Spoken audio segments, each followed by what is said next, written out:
Hey everybody, what is happening? East of the East. I am back with another one of my Madden 15 Ultimate Team season reviews. You can see we had the UL Deion Sanders in there and the Golden Ticket Mack. I forgot to do a lineup recording with those in them before I sent these back, and I got to give shout out to Hank Blue 1966 over on the Mudhead website. If you guys haven't checked that out, definitely a great site for forums and feedback and questions, about the game.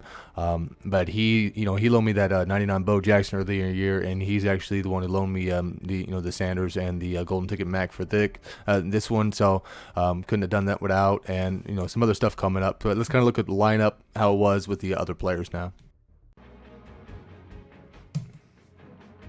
That's all I was saying. Never mind the Mack and the Woodson. They were the GT Mack and then that 99 Ultimate Deion Sanders that were in the lineup. Some of the other guys you're familiar with. I did bring back Ronnie Lott, the 99 is just a stud. The only reason I sold him the first time was so I could get money for Patrick Willis, and then we've got the free safety Charles Woodson edition. I wanted to test him out, see how he's going to play. Obviously, he should be a great ball hawk, but he's going to be lacking a little bit in the hit power department. And the other thing, before we started this, that if you notice the name, the Vicodin season, I normally don't get into personal stuff, but this is just a real quick just kind of summary. I ended up getting a real bad infection, required surgery, and so before that, I was on Vicodin for a couple, like a week and a half. Then post-surgery, it changed to the oxycodone. So, this whole season here, man, I was just lit up the whole time. Like, I threw probably more interceptions than I had in 4 seasons combined. So, just if you see odd gameplay and stuff. And luckily, this is defensive, so most of my struggles are really on offense. But it's just something to point out, kind of what I've been dealing with, why I've been a little bit slow about doing a lot of stuff. So let's get into the gameplay. Okay, and another thing, I got a handful of players from my brother who quit the game. He hadn't been playing in a while anyway. We did a little friendly before, just messing around, talking crap to each other.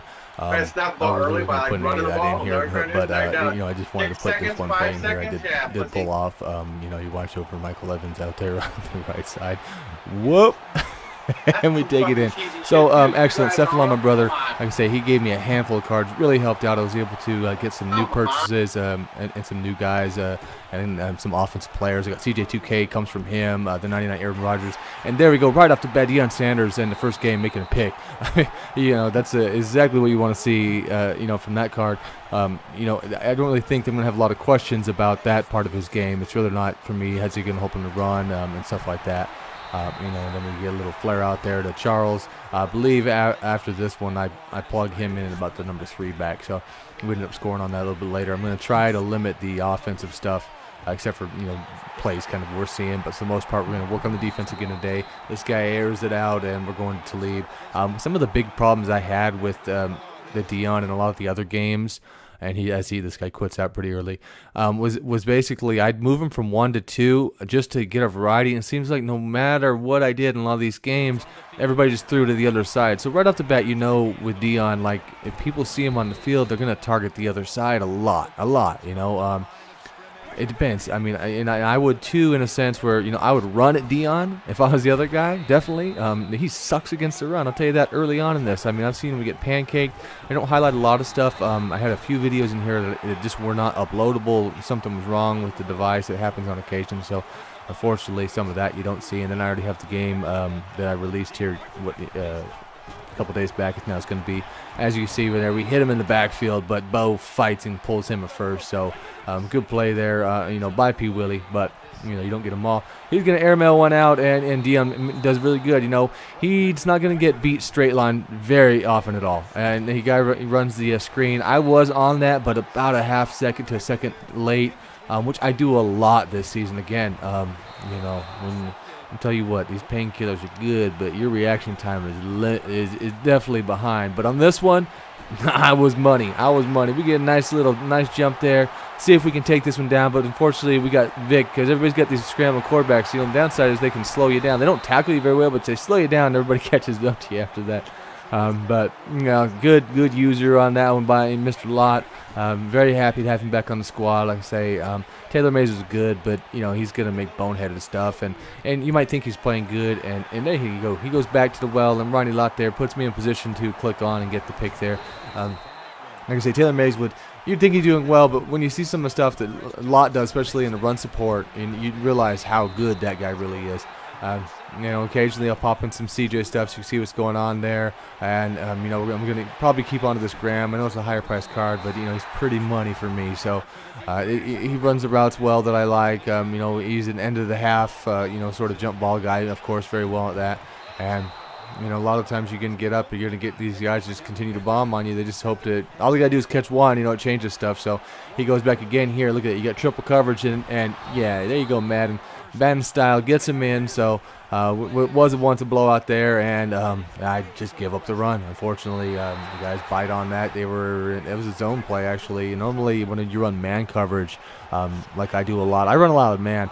That guys can run on you on that. That's the one thing that's kind of tough if you don't run like a 4-man flood and contain it up. But either way, it's easy for them to run floods to one side and run to the other, which I get beat on that a handful of times this year. But as you say, they come up. We've got Mack in there. We've got P. Willie up in there, and then I come in with Lott. We're going to force some fumbles on occasion like that. And Mack, P. Willie in coverage are pretty good. Again, with these guys. The main guys I was pointing out, you're going to go games without them. It's just the way it is. The guys who run a lot of these, running quarterbacks and stuff like that, they don't. Mack coming off the edge just lights him up. The golden ticket just kills the guy, puts him in a 4th and 9. And look at that. Poe hits him, slides him off. We got Mack coming in there, forcing, actually hits his hand, and so he can't even complete the pass there. So, decent game for Mack on this one so far.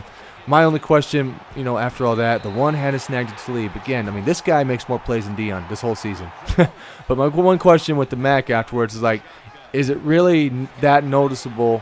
And Deion hitting the guy and he comes off him. Is it really that noticeable between the, the 96 and the golden ticket? And I'll tell you, I don't really think the value's there. I really don't. You will notice a little bit better coverage, and maybe if you run a 4-3, he'll stand out a little bit more. But you mainly only run light blues when you do run coverage for your 3-4 guys. And he did some stupid stuff before, but I don't really see an increase enough. And there's Talib actually going for the pick, and he, that time he didn't really make the play. But that's going to happen. They all do that. Deion does that the most. And like I say, some of these games I don't got the ones recorded I wanted to show because they didn't load up, but he got beat a bunch of times doing stuff like that where Deion would jump at balls because he's got such a high awareness and play rec. He gambles so much, but he would get beat and the guys would go. One of the games I lost, actually, and it was one of the ones that didn't upload correctly, 2 games. One of them came in the 4th quarter. His simple little route out there, he tried to jump on the side. It was one-on-one coverage for that, and I didn't have anybody behind there. I was hoping he could hold it. He lets the guy go for a huge touchdown because he tried to jump the route. And on another one, late in the game, the guy just started running Deion's side, and I left him in, could have switched him, but I left him in, and he just couldn't get off Alshon Jeffrey. Who's a decent blocker, obviously, but I don't really have those problems nearly as much with Talib and Woodson. So definitely for me, I cannot stick with a guy like Deion, even though he does make plays, and especially when I got guys like Talib who continually are in the spots for me, and Charles Woodson when I had him. So definitely, I would take a 99 Woodson over Deion in any day of the week. It's not even questionable for me. And here we go. Like I say, the end of the half, so I'll throw the deep ball. Unfortunately, I didn't have any timeouts left right there, and the time expired, so I didn't get anything out of it. And look at this. We're doing the Freddie B with Jimmy. That's not so bad for a big old guy. He's not super fast, right? But we're trying to make it work. Here's what I've been doing, and why you've probably seen so many of these big runs now off of CJ2K. Like I say, if you saw yesterday or 2 days ago video, and some of the ones today that I show out there, you already have a one tight end in that formation. So I took my slot receiver and plugged him in with another one because I've got the Gronk out there. So I plugged in Gronk at wide receiver, and then I put in Demaryius Thomas as the outside receiver. So I've got 3 good guys blocking on the right side on these wide traps. So you'll see them coming along, and then I've got Upshaw who pulls. So he just flattens people. He's just one of the best damn left guard I've used, by far. He just goes out and kills fools. So that's why I've been breaking so many of those. The blocking's been great for my guys. I mixed around the styles also, just to say, I put man and zone together just to test it around, even though I'm not really a big believer. Didn't notice a difference in anything. Didn't really notice much at all. And look at this. Game on the line. Free safety. Charles Woodson comes and takes it, and we're going to go to the house with this. And he just won a game for me right there. That guy was driving. He had it, and Unbelievable play. There you go, Charles. It's your time. There you go. You can shine. So, right on. And look at this. We've got Deion manned up against Jerry Rice. We had inside shading, and he just lets him go. And look at that. I mean, he is smoked. And luckily for Deion, though, we've got Charles there to save his ass. And hey, Deion, wave hi. Good job, buddy. So we'll move on to the next one.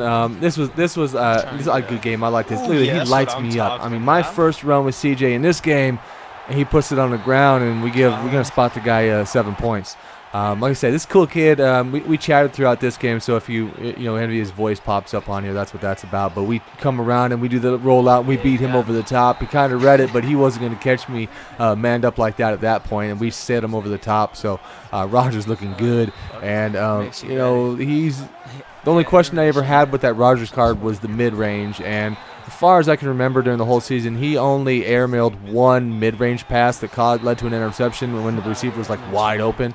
But and really Brady doesn't do that. When you get them 99s, they just don't do that stuff. But like I say, this is what I'm talking about, man coverage at times. When you don't have a big rush on and you run a man, you're going to give up those runs. So you got to, every so often, I got to remember to try and stay home. But luckily, Poe's stayed in there for me on that one, and J.J. Watt are both in there. So both big. I'd say Poe had a great season, great season. And there you go to see some of the coverage in Khalil Mack. He's there. He does hold on to that, but that easily could have been broken up. Not quite a big chance, but here you go again. We're putting the pressure on. I switch on a little late, but we're trying to get to him. But look at that. But Poe still makes it to the sidelines and finishes it up. Bruce Smith in there, and look at that. So we send Poe on another one. I run, and Mosley gets in, gets a sack. He gets credit for that.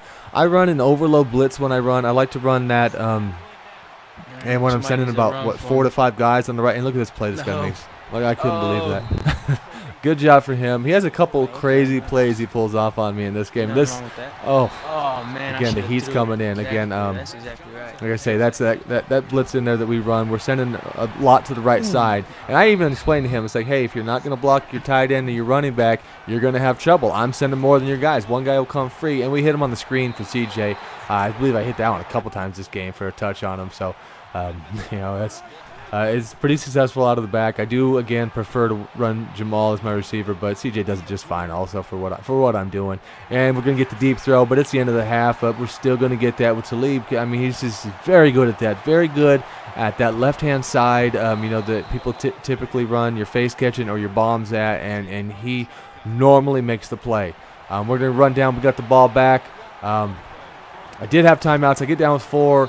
Foolishly, I tried to run another play after that, and I got just to the goal line, and the clock expired, and I couldn't get my field goal. So lesson learned on that. It wasn't worth the gamble. I thought I could get a play off in time, but I come away empty-handed.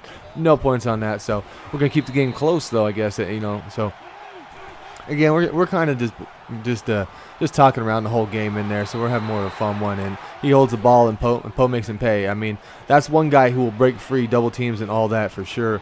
Say the coverage looking pretty good here as long as we're keeping them in the pocket. The only thing he really hurt me on through the game was the quarterback scrambles after, if I'm not sending a lot of guys. And there we go with another nice user from Ronnie Lott there.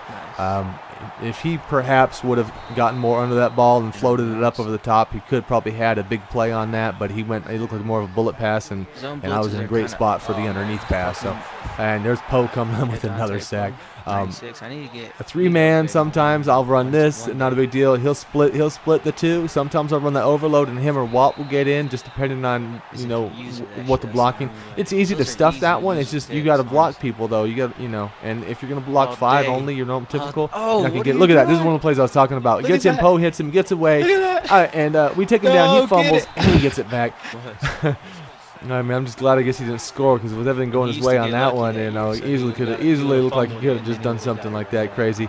But again, he gets near the end, and what is going to hurt me with it will be the feet, RG, because I'm really more looking at the pass. I'm not thinking that. We should cut him off here, and actually he had one more run, and then he gets in, just running on a touchdown, and I think I get the ball. He actually kicked it back, didn't go for the onside, and I get that back, and I just run this one out basically. So.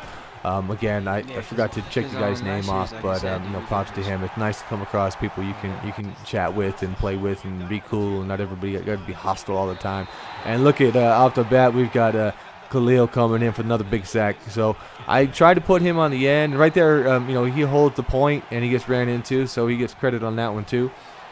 Again, we're trying to run the blitz, but this guy picks that blitz up that I like. So that's like I say, you can do it. You just got to leave somebody home. Just one guy home. They normally will pick it up.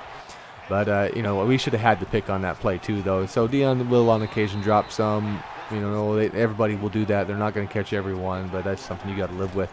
That's just the way it is. And we're bringing it in, and there we go. Khalil with another sack. That's a sack. He's behind the line, and he causes a fumble. So another game where he's showing up. I mean, he's definitely a solid card. I mean, at the same time, like I say, I made plays like this off of his 96. So that's just to me. You're talking about a card that's worth under 100K versus $1 million. And again, we've moved Talib to the 1 because people were going to the 2, and they go to Talib, and he makes the play for me. So it's like, do you really need a Deion? Do I really need a Deion? That's what kept getting me the whole season. I'm like, no matter all he's doing, I guess, is allowing the other guy to get targeted. So that does its job, and he's a good player, but again, he's such a liability in the run.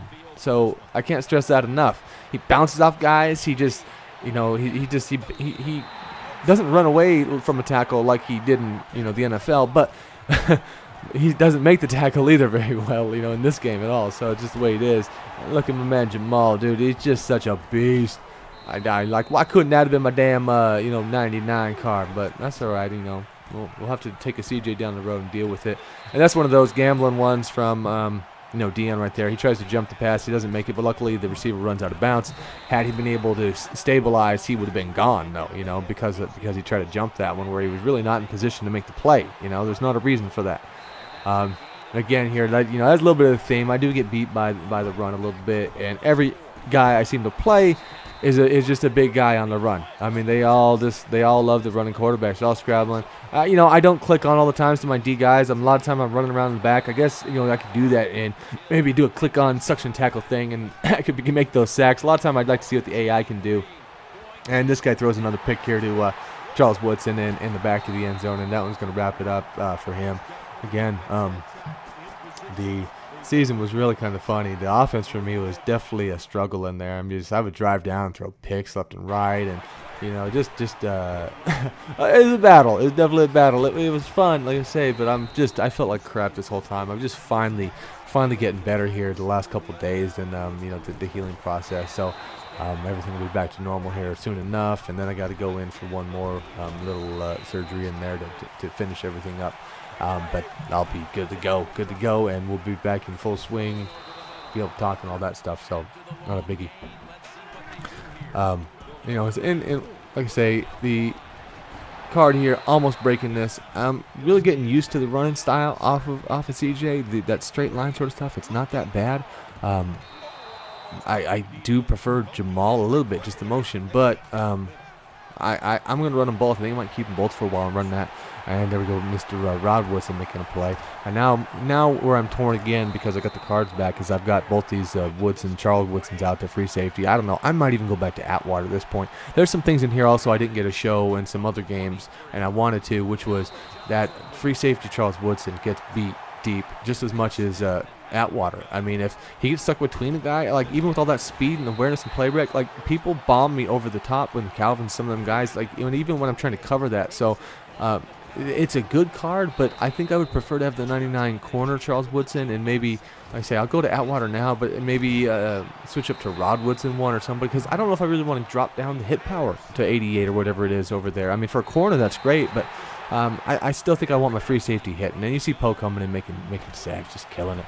Deion right there, he did try to jump that, but luckily he got caught in that animation and it turned into a strip. So that's something he does do pretty well. I noticed with Deion, he'll get in there and get his hand in and pull the ball out on when guys, it looks like they're going to catch it. And sometimes I've caught one, and there we go, CJ getting blasted by Jack Ham. And again, another one that I was talking about before, damn Ham just kills me.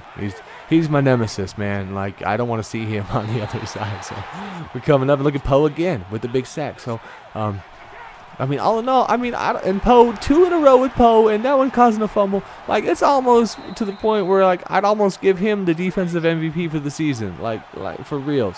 But Talib also was so huge, so you know, it's tough. It's tough not to go that way. Also, so both these guys were clutch players. I had the Charles Woodson free safety won me 2 games off of 2 plays he made. So while he may give up a little bit here and there, though, he straight up won me on 2 plays that were huge at the end of games. You know, we saw this one and from the game that I put up a couple days ago. That was just big. And this guy just can get nothing going. We had a couple games where we had some nice shutouts, you know, with the squad, and the squad was doing really well. A lot of coverage in there. Not everybody knows how to get around the man stuff. They don't know, you know, the C routes really just kill it. They, you know, it's tough on there. You know, you run slants, run stuff to the outside, figure out what side they're shading on, try and burn the other way. You normally send multiple routes like that, and you'll be okay. And there's Roby jumping in front of my user. I had the user animation, but I'm used to that by now. It happens. It happens. So, I just have some of those guys around because when I switched to the man defense, I made a Roby card, you know, because I was trying to get the boost out there. So that happened to that. And since I lost, guys, a few of the videos, and it's okay, this one's kind of long as it is, but since I did, I'm going to throw one other game, which is kind of after, and there's CJ doing what he does again, the wide trap with the great blocking on it. You know, we stacked out the linemen out there, but I picked up the 99, you know, the ultimate team, Larry Fitzgerald. Look at him right there in the B, okay? So this is my first game with him, and this is one of my first passes to him. So definitely check this one out. You know, it's worth a look, so you can see what might be coming down in the future. I'm gonna go down, hit him in the back. Oh, one-handed dive and snag against you know, Patrick Peterson. So thank you all.